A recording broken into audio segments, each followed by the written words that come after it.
Hi there, this is Ian Berry, and I'm back online here with my friend and colleague, psychologist from the UK, Peter Milligan. G'day, Peter.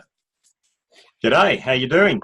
Yeah, very good. And on the screen, we've just got the slides we used last time folks, I'll put a link to that. What turned out to be quite a long-winded sort of intro to this topic, but that recording is there. Today we're going to be a little bit shorter, but I'm just going to run through these slides again just to give you a bit more context. So we're looking at free speech, why it's important, what are some actions we can take to preserve it. Today we're going to look at a particular context. What are some of the potential dangers and how can we mitigate it? And Peter and I are going to share with you some models that we use with our clients to help you. There's an outrage industry out there, as you would all know. People saying all sorts of things on Twitter and all sorts of other places. And Peter, I'm often amused because I doubt whether most of the people would be saying these things if we're actually in a room together. Yeah. People like to hide behind the technology. Gives them a bit of a buffer, doesn't it? It does indeed. But we began last time, and we were just. I thought this was a great line from Rowan Atkinson, who said we need to build our community to build immunity to taking offence, so that we can deal with the issues that perfectly justified criticism can raise. Our priority should be to deal with the message, not the messenger. And what I say to people is offence is something you can take, but it's not something you give. Yeah. You know, my intention's to be honourable and to, speak my truth as I see it, and not be going out of my way to piss you off or do anything else of a negative way. Then to me, if you take offence, that's your business. And then of course Obama's great speech towards the end of 2018 as well, that we need to not restrict speech but rather have more of it. Yeah. And I think that's a really good thing. And it goes right back to 1948, the United Nations, Declaration of Human Rights, that we actually do have a right for freedom of opinion and expression, and that right includes being able to hold opinions without interference, and to seek, receive, and impart information through ideas of any media. So I think there's a great context in those slides there today. And I think further, Peter and I, as we were preparing for this earlier, Peter, one of the context of today, I think, is to look at censorship, because it seems to me we're being censored all day, every day online. Facebook, LinkedIn, whatever. They're telling us what we can read and what we can't. Yeah, and perhaps without us fully understanding that, we just take it as given. What we see as, we think, well, that's what everyone sees, but it isn't necessarily the case, and it isn't necessarily. And we share stuff thinking it's going to be seen by certain people, and it actually isn't. They're controlling that, and to me, that's censorship. Yeah, and what we're seeing isn't a representative sample of what's out there on any particular topic. It can be quite biased without us necessarily realising it. It's interesting that United Nations resolution, that was it's just gone 70 years ago, and yes, indeed. Of course the word media there. I mean, they had no idea at that time what lay ahead. I mean, the growth of social media in the last decade or two is just phenomenal. So yes, it's particularly relevant today. I think the problem with social media is it's antisocial.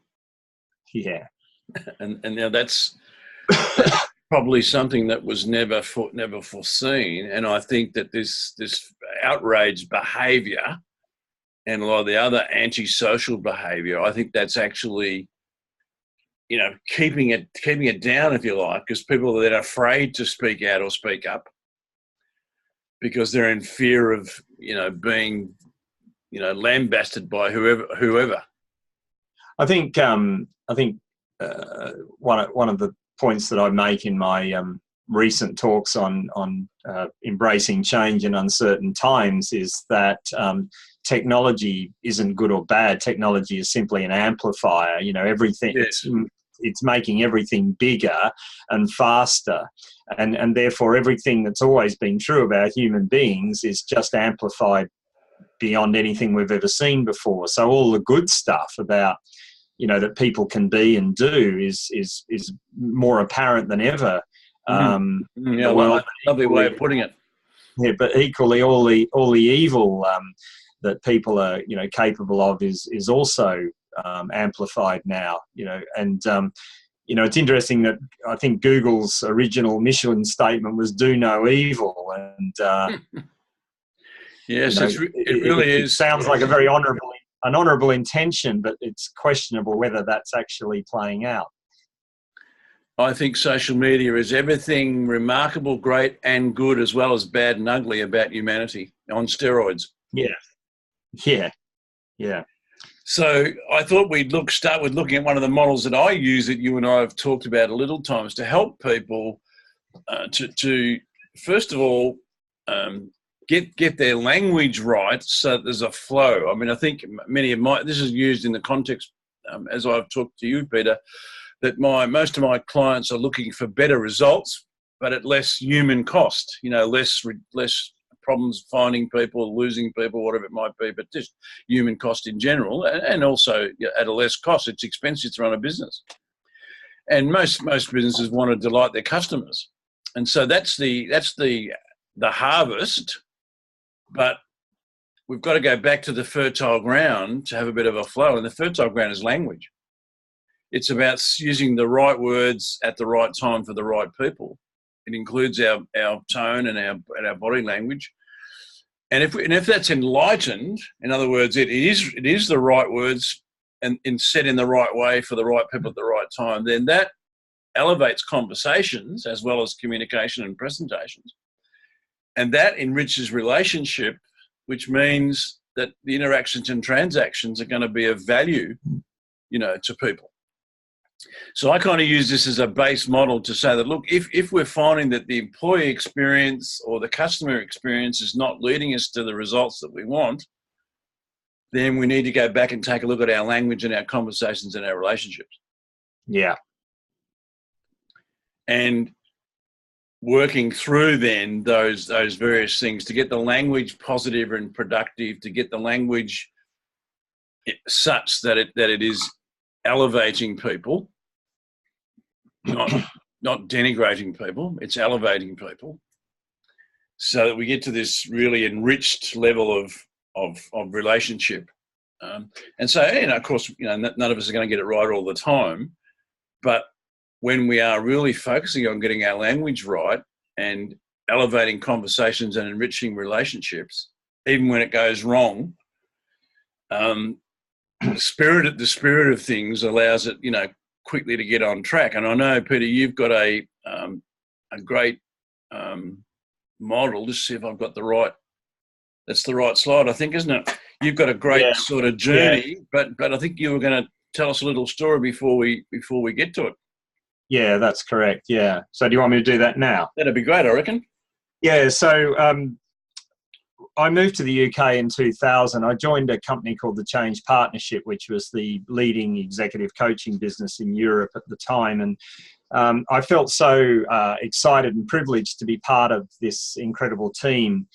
And about 3 or 4 months after I joined the firm, one of my colleagues gave me a little bit of feedback, and he said, "Peter, sometimes when we have a team meeting offsite, and he said sometimes you say things that don't really need to be said." And it wasn't a harsh piece of feedback; it was just a bit of an observation, really. And but I was horrified. I because we've all been in meetings when we've heard someone talking and thinking, why don't they just shut up? They're not adding any value. Yes. And it horrified me to think that I myself might be guilty of doing that. And so I went away and reflected on it, and I thought, well, how the hell can I stop myself, falling into that trap of, just making noise without really adding value?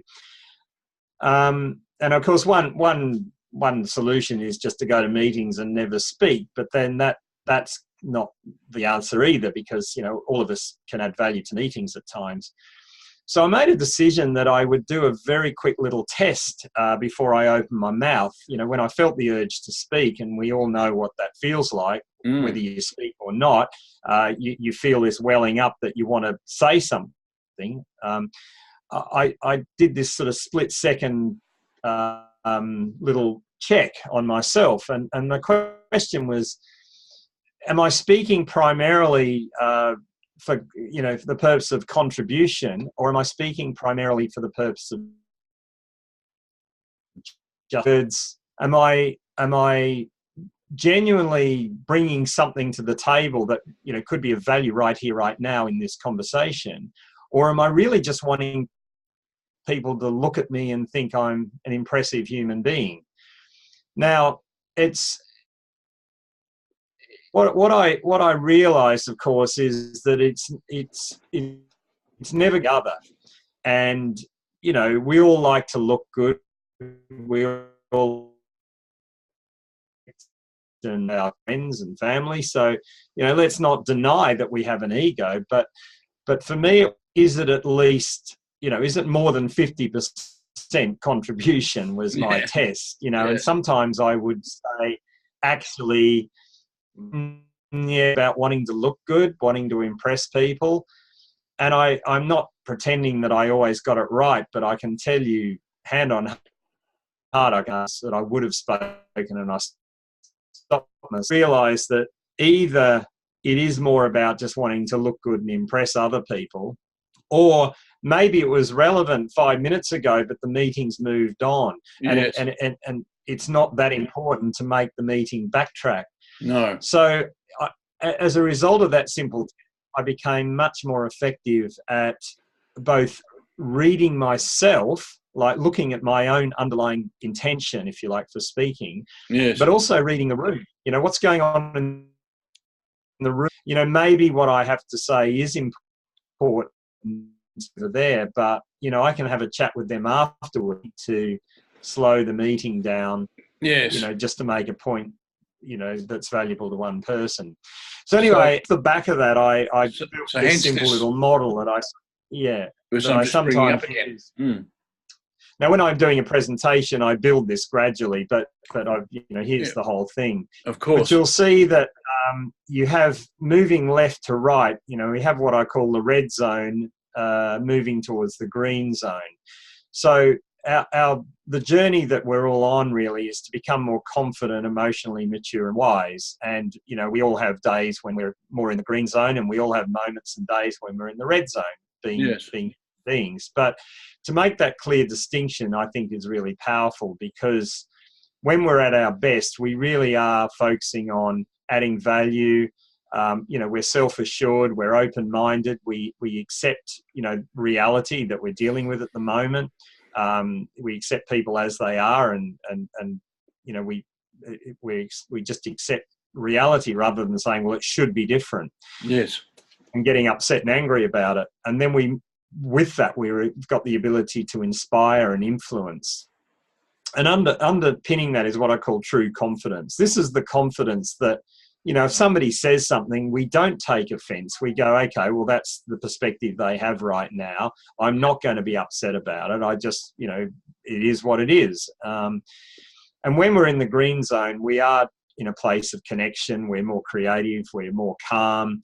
And this is where we're much more effective, both, individually and collectively. So when I'm talking to teams and organizations, the question is, how much of the time are you and your team more in green zone than red zone? Because when we're in red zone, it is very much focusing on ourselves. It's about, are we looking good? We feel insecure, we worry, we judge people, we attack, we defend. And the confidence that we project is more what I call false confidence. We might sometimes recognize it as arrogance. People who seem to be confident, but you kind of sense that if you scratch underneath the surface, it doesn't run very deep. No. They don't take kindly to being challenged or criticized. And if we're honest with ourselves, we all have that side of ourselves. We all have our insecure side. And, I think awareness of that is the powerful thing, because then which aspect of yourself is kind of running the show at any point in time. Well, it's interesting. I immediately thought a lot of the positives that are coming from the media, including social media, is green zone, but a lot of the hoo-ha and the negative stuff's obviously red zone. I think you've got a broader model, haven't you, about the red and the green? Well, I've broken it down. So if you go on to the other slide, you'll see I basically put the two side by side, and Yes. it doesn't completely fit on the page, but No. Basically. But you're happy. You're happy. I'll put links to these. Are you happy for? Yeah, absolutely. Yeah, that's fine. Yeah. So the bottom line is that when we're in red zone, it is the ego. It is about me. I won't claim credit for it, but you would have seen on the previous slide that when you have the word illness and wellness, the beginning of the word illness is I, the beginning of the word wellness is we. I think that's really beautiful, and and I've talked about the personality ethic and the character ethic. I think Stephen Covey talked about that, didn't he? It rings a bell. Rings a bell. Yes. I think in the 7 Habits, I think he might have talked about the personality ethic, which very much took off in the United States back in the early 20th century, I think. And you see it today. It's very endemic in, well, I'd say American culture, but let's be honest, in Western culture, it's all about looking good. As long as it looks good, that's the main thing. And in business, it's about, let's just get the result. Let's just get the profit. Let's not think about why we're doing this. What's the impact of that? So greatness is what Covey called the character ethic. Yes. So I immediately thought of, I think it's habit 5, seek first to understand, then be understood. Yeah, absolutely. Which is once again different context. Yes. Going beyond your point of view, your perspective, and what's going on with the other people. So to me, I've always looked at I always try to go for this simple underlying thing, and I think if you go to spiritual texts like A Course in Miracles or many other spiritual teachings, it's like basically there's only 2 modalities. One is love and one is fear. Yes. And if you work on that basis, it's pretty obvious, what's driving each of them. And I find it fascinating that I think this is amplified incredibly on social media, that most people are coming from a view that the opposite to love is hate, whereas in fact the opposite to love is fear. As you That's right, because if you go underneath hate, what's underneath it is fear. Yes. You only hate things that you're afraid of. If you accept them and as they are, then the fear is no longer there. So we're kind of suggesting here that the problem with saying whatever you want without thinking about it and coming from an ego point of view, that's what causes a lot of the trouble. Whereas really thinking about it and coming from an other point of view and wanting to serve others rather than serve self, it really is it's like an early warning system. Yeah. And more people perhaps would do well to adhere the early warning system. I know myself, I've commented on Twitter recently on a couple of things where, Donald Trump has just said some things that I think are blatantly stupid. And a lot of people have said so. And I think we should be able to say that, anywhere without fear. But I did wonder sometimes whether I was coming from a position of self-serving, or whether what I was saying was actually good for the greater good, if you know what I mean. Yeah, I mean, it's interesting. Donald Trump to me is epitomizes human ego. He's playing it out large, really large, and I think really at this point in history, people focus on him as a person, but I don't do that. I basically say he is just playing out a side that exists in all of us, and ironically, what he's bringing out in other people is the same behavior. Donald Trump's so judgmental. Well, as soon as you say that, you're being judgmental. That's right. That was my reflection. People don't. I hate Donald Trump, because he hates people. Well, you don't see the irony in what you're saying. He's playing it out large. I think it's healthy in the long run, because we're getting to see a kind of behaviour that's dysfunctional and not particularly usable. Yes, but he's driving others as well. Yes, it's just a fascinating thing. I'm with you. I'm more. I don't know the man. I'm most unlikely to. I can only view things from what he says himself in writing and in person. And I think I'm more interested in how is it possible that a person who uses such language in such ways could rise to such prominence. I think that's a story about us. It absolutely is. More than it is about him. Yeah, absolutely.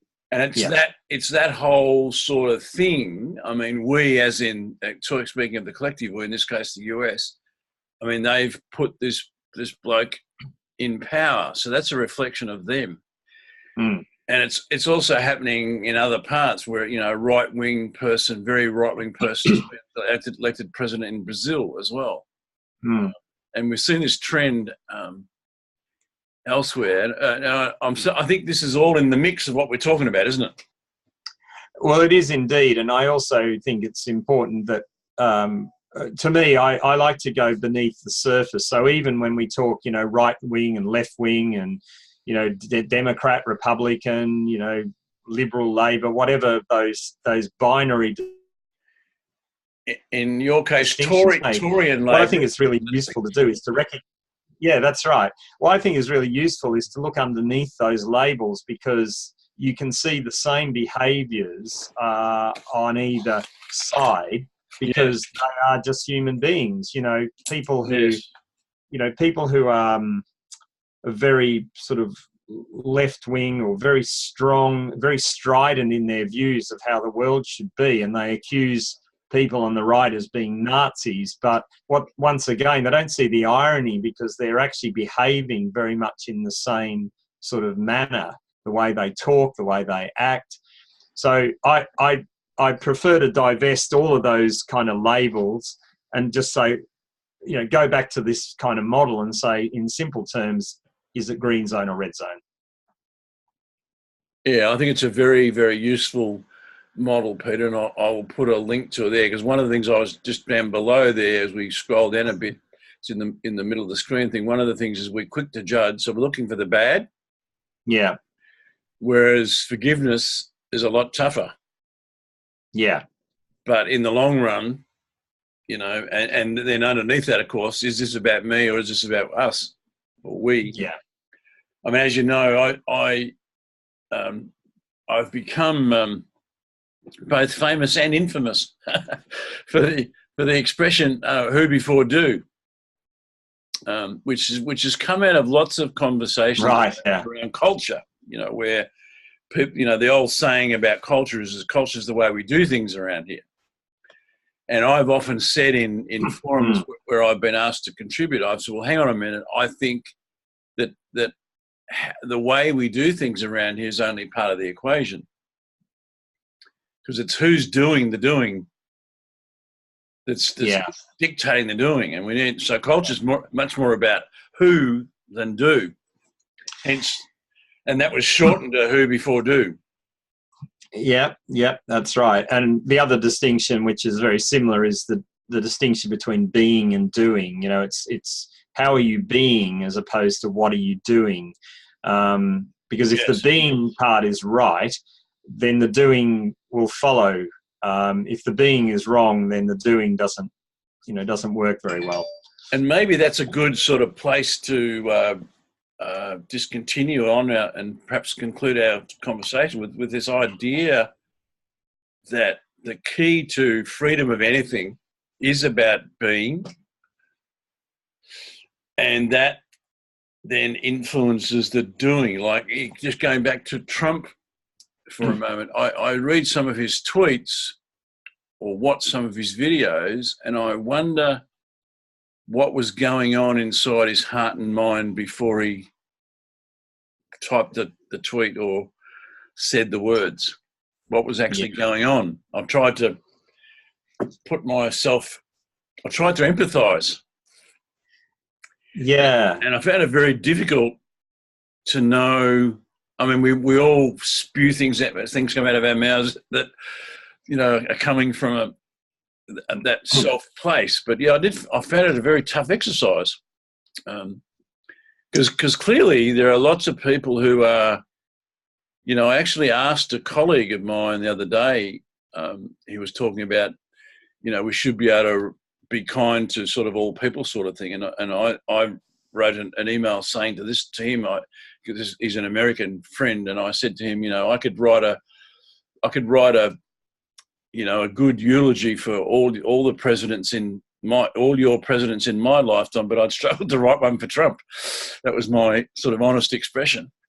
And he came back with, without saying whether he was for Trump or not, that, he's actually done some things that the people think are good.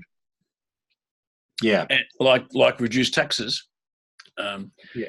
And so, yeah, it's just, it's this context of, it is about being, and somehow the shift in the world needs to be about that. What do you think? Yeah, I think so. I mean, I've got to the point where I look beyond political figures. I think people focus too much on it. It's all a big sort of puppet show, really. There's so much going on behind the scenes we don't really have much awareness of. And the whole system, I mean, I was listening to someone the other day talking about this, the whole system we have in the way we have representatives in Parliament is based on that system was built hundreds of years ago when people had to, travel by horse to get to a place, and then they would represent the people that come from their area. Yes. And I mean, really, that the system needs to be totally revamped, because we have technology that enables people to, communicate differently now.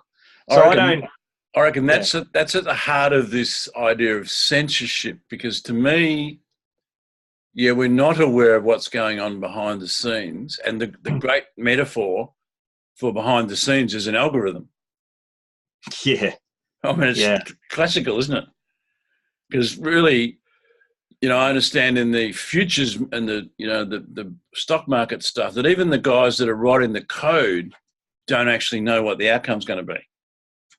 And it's kind of like, it's a bit scary. But so we've got Facebook, LinkedIn, et cetera, actually censoring everything. And no one appears to be talking about this. Well, I think the thing about censorship is interesting, and I think there are two issues. One is there is self-censorship going on a lot now, and I guess we talk about political correctness, or you can't say that. So people start holding back on expressing what they think or feel about something, and we have this. What's Patrick Lencioni, the 5 dysfunctions of a team, and he talks about where people have artificial harmony. That's what it is. So one of the things is that when we're not having proper conflict, because he said conflict is unfiltered debate. I assume you're familiar with this 5 dysfunctions of a team. Yeah, I love that idea of unfiltered debate. I love that idea. Yeah. So the foundation of the pyramid is trust. If you don't have trust, you won't have conflict, because conflict is a healthy thing. It is unfiltered debate. It's everyone putting their points of view on the table rather than holding back. And he said what happens is if people don't trust each other, they won't have proper unfiltered debate.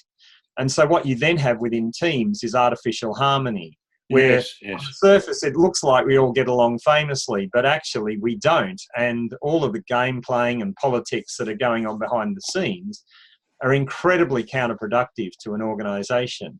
And the work that you and I do with organisations is around helping to reduce and minimise that effect. But what happens is we self-censor a lot. And a classic example, our last conversation, I was talking about the drama triangle where you have the victim, the persecutor, and the rescuer. Yeah. Yes. Yep.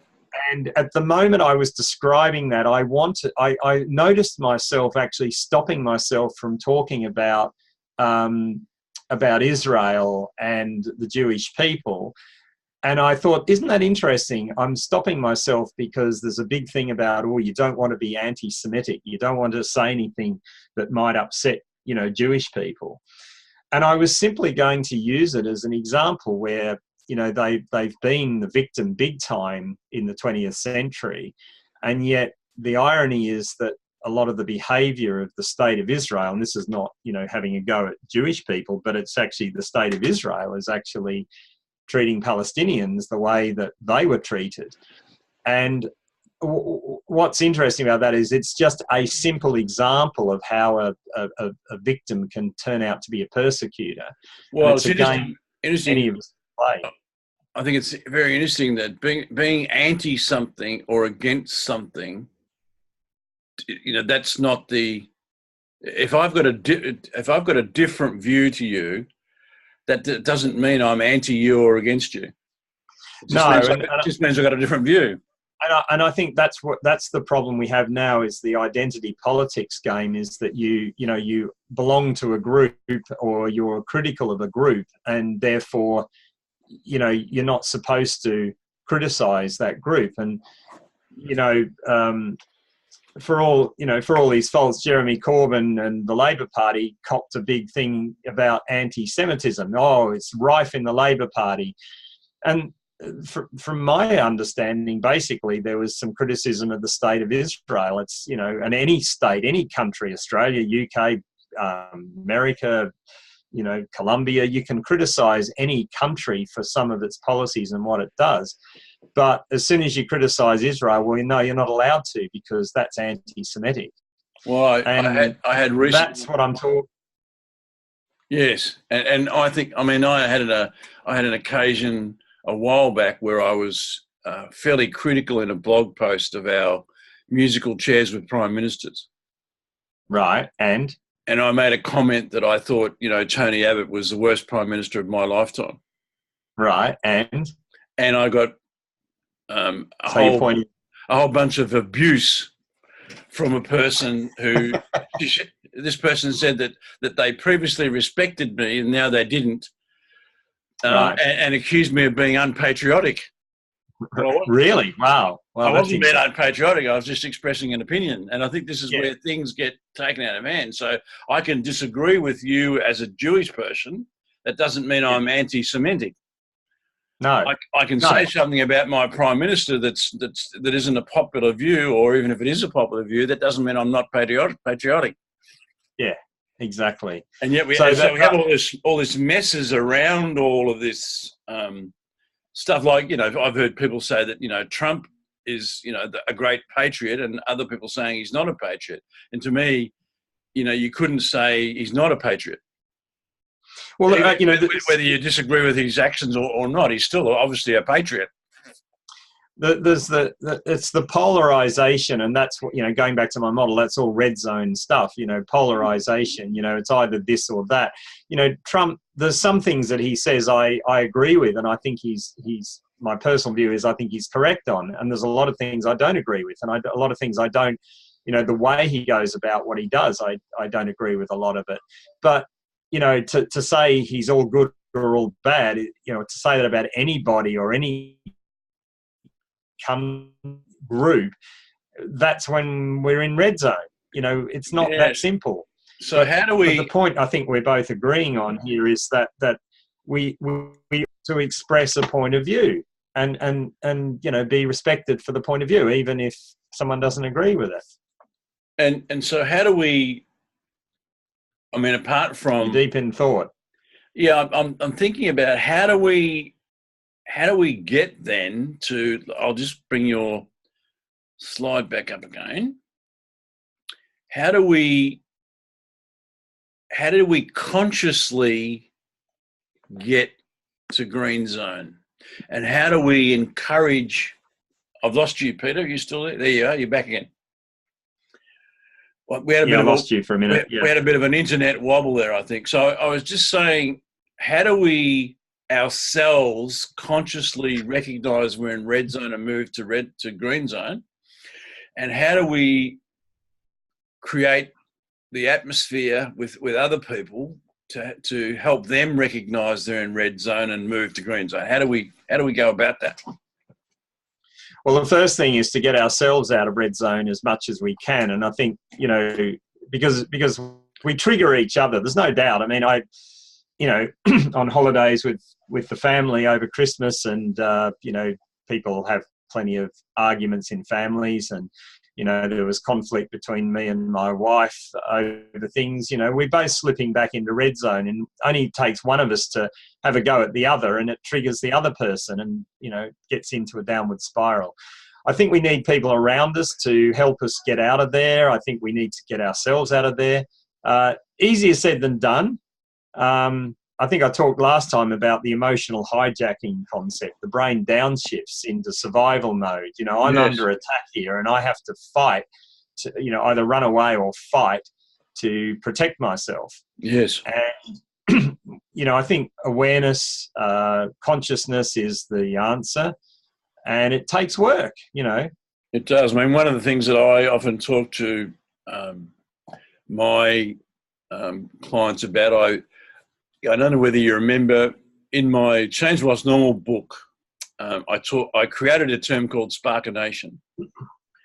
And Sparkination is a spark that ignites passion that leads to action that changes what's normal.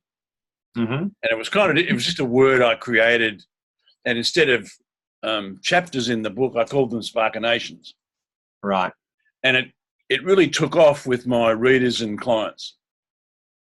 And so Evolution, when I wrote the second book in the trilogy, The Appreciative Leader, and now particularly in the final book I've been writing recently, I'm almost finished, Remarkable Workplaces, I've taken that concept that I have developed elsewhere, but I've made it much more visible now, this concept of being a sparkinator. Right. And I think I might have a slide here that I can just find that will, let me just see if you can see that all right. Indeed, yes. I was just working on this today. So I call these the relationship enhancement roles. And so I think that in order to be a sparkinator, you've got to be in the ongoing process of mastering these roles. And when you were speaking before, the trusted advisor role came to fore. So we've got to be conscious ourselves, but we need other people whom we trust, who can tap us on the shoulder and say, look, you know, do you realise, mate, you're in the red zone right now? Yeah, yeah. And we've got to be gracious enough to say, oh, look, thanks for letting me know. I wasn't aware. Yeah, exactly. And then some of these other roles, you know, come into play as well. I think we've got to be wise, witty, and warm communicators. We've got to be candid and convivial conversationalists. We've all got to be engaging and inspiring, you know, presenters or speakers.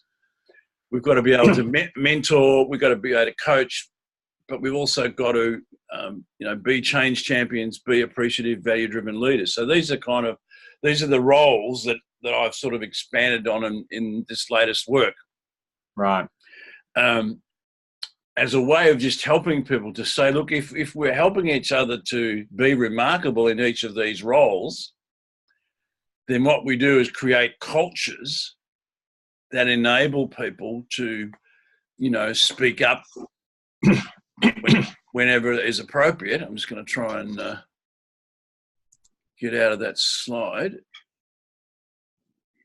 So they're the kind of roles that encourage this kind of behaviour. In fact, Peter, with your permission, I might include this table in the book. Yeah, fine.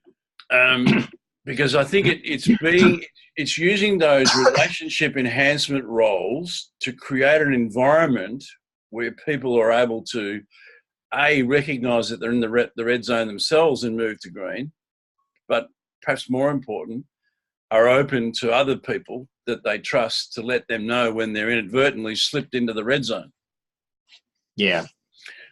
And you can only do that. You can only do that effectively when you're standing in the green zone yourself, because, you know, once again, the ego can use it as a point of attack. Oh, you're in the red zone. Well, you're in the red zone too, you know, and it's like, it doesn't, you know, it's being able to be compassionate, because we all have times in the red zone. You know, it's like, oh, I know how you feel. You know, I always, you know, we criticize our politicians, of course, but you know, it's not an easy gig. I mean, to stand there and be constantly attacked all the time, you know, it'd be no surprise that they revert to red zone. No, indeed, and I think we've got to, we've all got a role to play, because it isn't easy. And in fact, in my criticism of Abbott, I did say that, you know, I think we've got to thank him for his service, and perhaps a little bit sarcastically, I said that that it's time to move on. And I'm still saying that, and sometimes I have conflict about, you know, things like that. Like in Australia, for example, I think conservative politicians are leading us down a rubbish road. That's not going to be good for anyone. And I try my best not to get personal about it, but I feel the need to keep speaking up about it, because where we're being led isn't the right place for us as a country. But I get it's difficult. Particularly if you have, you know, I've got some friends and family who have got a very conservative view. I mean, once upon a time, the Liberal government in Australia used to have a good harmony between being progressive and conservative. And I think our previous Prime Minister, Turnbull, was a progressive, but still had, you know, conservative demeanour, if you like. Whereas we've now gone full on conservative. And that's not good for our country. But I feel every time I speak up about it, I go through anxiety about speaking up. You know, for all sorts of reasons. You know, like for one opinion is, well, it really doesn't matter anyway, because they really don't make a lot of difference anyway. And providing nobody starts a war, you know, politics really doesn't have an impact on my life. Sorry, you broke up. I didn't hear your last statement. Have you got me now? Yep, you're back. Yeah. No, I was just saying that, you know, on the one hand, I think to myself, as long as politicians don't start any wars, they really have no effect on my life. Yeah. And so that sometimes is an excuse for not speaking out. Because really what they do or don't do doesn't affect me at all. Unless there's a war. And even that in itself gives me anxiety, because I think, well, maybe I should be speaking out against the irrelevance, or as you mentioned earlier, you know, the outdating of the system. Yeah. But I think you've in previous conversations, you've talked about experiences as well where we have anxiety about speaking out or speaking up for all sorts of reasons. And I think this green zone is a great way of it's a bit of a Midas test to say, well, you know, if you're in the green zone, then go ahead and speak. And if you're the red, use caution. Yeah. Or at least acknowledge it. You know, just label it and say, look, I'm feeling really, you know, angry or upset or hurt or whatever, but I own it. Just own that, rather than attack the other person. Just explain what your emotional state is at that point in time. And that's about, you know, being open and vulnerable. But, you know, it's not easy. It isn't, but it is great self-leadership to be able to do that. To say, look, you know, I really don't want to say anything at the moment because I'm feeling as though I'm under attack. But I accept that I'm under attack for whatever reason. And, you know, I think those sort of honest, open, vulnerable language, as well as conversation, is really what we're talking about. Yeah. So Peter, probably enough for this time. Maybe some. Yeah, I think so. I would just like to summarize the point here. I think is, you know, because we're talking about politics. I think that if you want to see more harmony and peace in the world, start on yourself. So, you know, forget about Trump and Abbott and all of those characters. You know, start on yourself. That's where you can do some real work.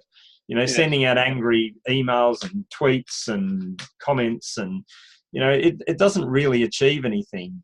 Start with yourself, and that's the way to change the world. That's all I would say. Yeah, no, agree with me. I mean, I say, and I don't think I've done any tweets or anything in anger. I've just sometimes had anxiety about what I've written.